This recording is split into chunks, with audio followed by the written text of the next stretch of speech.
when we talk about leadership and connection, one of the things that's really interesting is how a team dynamic plays into this. So, we talked in a couple of previous videos about how connection is the cornerstone of leadership. I sometimes say leadership is connection. You can't really do anything in leadership without connection.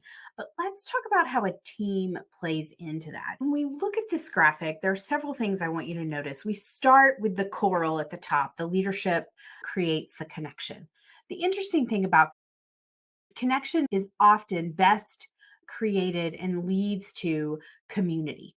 Community is more than a leader and an individual follower. Community is about the whole team, right? Connection naturally leads to this community, and it is easier to create that connection as part of an whole team, not just an individual relationship with the leader. The reason why that is because connection and community together create belonging, right? We know belonging is a big word out there right now. When people feel like they are somewhere that they belong, they are loyal and connected and committed to the individual leader, also to their team, also to the whole organization. And we can see where that creates something bigger and stronger than any sort of relationship between an individual leader and an individual person.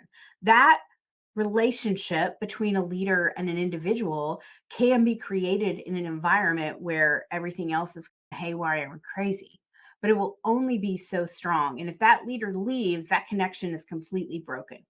In a healthy team and a healthy organization, that connection to leadership plays out both in community with the individual team as well as belonging within the whole organization. The way people get to belonging in a whole organization, to feeling like they truly belong here, is they feel seen, known, and valued.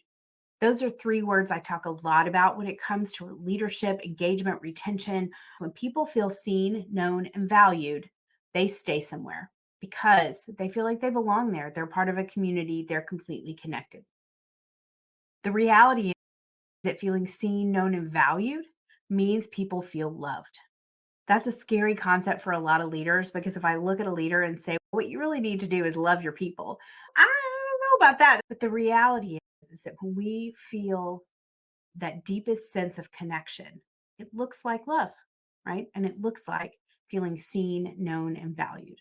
So, as a leader, if you want that long term engagement, retention, loyalty, commitment to you and to the organization, how can you help people feel seen, known, and valued? This will change everything about the way that you lead others and the way they respond to you as a leader.